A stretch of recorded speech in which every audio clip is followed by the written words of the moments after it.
the budget is not merely inadequate, it is structurally anti-people and pro-corporate. At a time when workers face job losses, farmers face falling incomes, youth face unemployment, and families face rising prices, the government has chosen to protect profits instead of the people. The working masses of this country are experiencing one of the worst phases of economic distress in decades. Real wages are stagnating, unorganized workers remain without security, and unemployment among youth is alarmingly high. Yet instead of expanding public spending in generate jobs and strengthen demand, the government is obsessed with fiscal tightening for poor and fiscal generosity for the rich.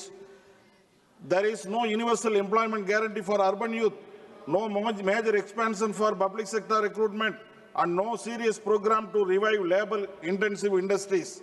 This is a budget that asks unemployed to be patient while rewarding those who already control the wealth. Agriculture remains in deep crisis.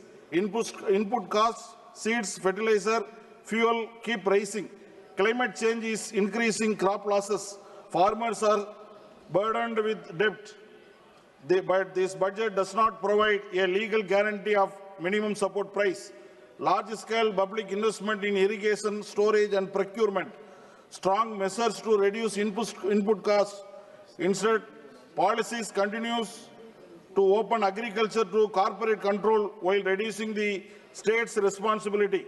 Farmers are being pushed towards the market without protection, while big agribusiness is given policy support. This is not a reform. This is an abandonment. Public money for private profit. Honorable Speaker, sir, this budget clearly shows the pattern. Losses are socialist, profits are privatized.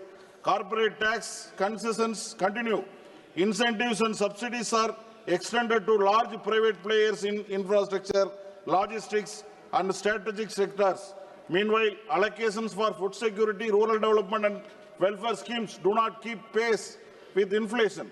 The government claims there is no money for expanding social welfare, but there is always money when big capital demands support.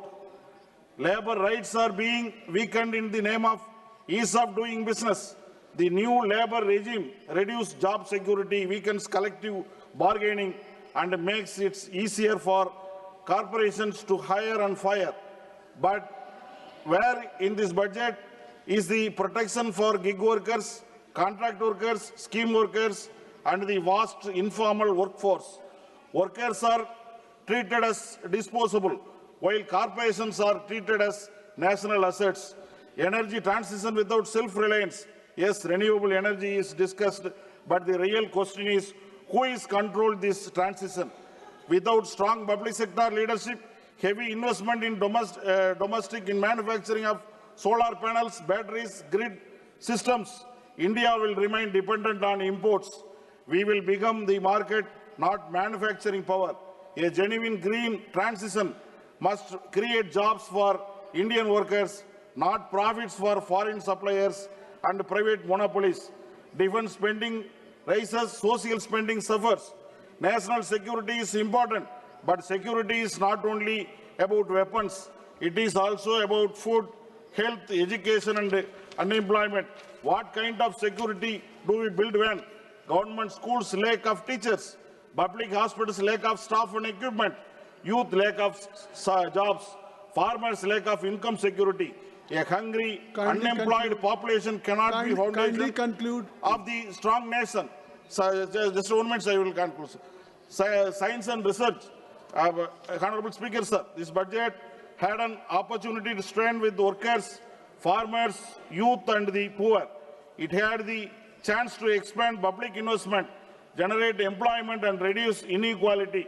Instead, it has chosen the path of corporate-driven growth, weakened labor rights and shrinking welfare.